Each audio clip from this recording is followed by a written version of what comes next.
এরপর হচ্ছে বাড়ি খুব কাছাকাছি হওয়া, এটাও কিন্তু আত্মীয়তার সম্পর্ক ছিন্ন হওয়ার কারণ।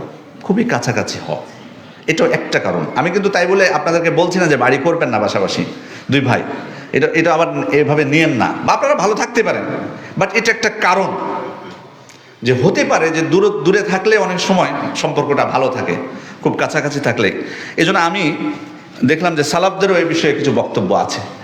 ওমর ইবনুল খাত্তাব থেকে একটা বর্ণনা এসছে, উনি বলছেন মরু যাবিল করাবাত ইয়াতাজাওয়ারু ওয়ালা ইয়াতাজাওয়ারু, আত্মীয়দেরকে বলে দাও তারা যেন পরস্পরের সাথে সাক্ষাৎ করে কিন্তু পাশাপাশি যেন বসবাস না করে। এটা ওমর ইবনুল খাত্তাব থেকে একটা বর্ণনা এসছে, তিনি এরকম উৎসাহ দিয়েছেন, মানে পরস্পর যেন যাও সাক্ষাৎ করতে, যোগাযোগ রাখো, কিন্তু বাড়ির পাশাপাশি করো না। আরেকজন সালাফদের থেকে বর্ণিত হয়েছে, উনি বলছেন তাবা আদু ফিদ দিয়ার তাকারাবু ফিল মাওয়াদ্দা, অর্থাৎ বাড়ি দূরে করো কিন্তু ভালোবাসার দিক থেকে নিকটে থাকো, ভালোবাসার দিক থেকে নিকটে থাকো কিন্তু বাড়ি দূরে রাখো।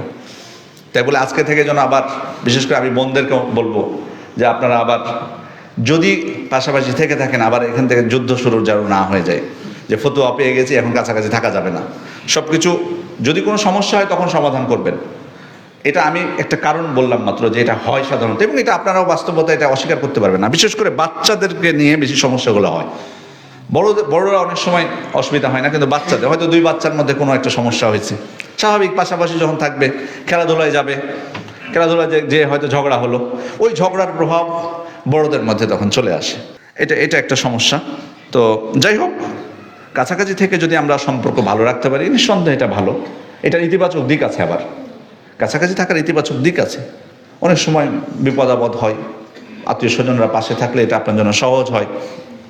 আছে অনেকে মানিয়ে চলতে পারে, মানে এখানে কথা আসবে কিছু যে আমাদের কীভাবে আমরা আত্মীয়তার সম্পর্ক বৃদ্ধি করবো, সে বিষয়টা যখন আসবে তখন এই প্রসঙ্গটা চলে আসবে যে আসলে যদি ছাড় দেওয়ার মানসিকতা থাকে তাহলে এটা কোনো বাড়িটার পাশাপাশি হওয়াটা কোনো ব্যাপার না।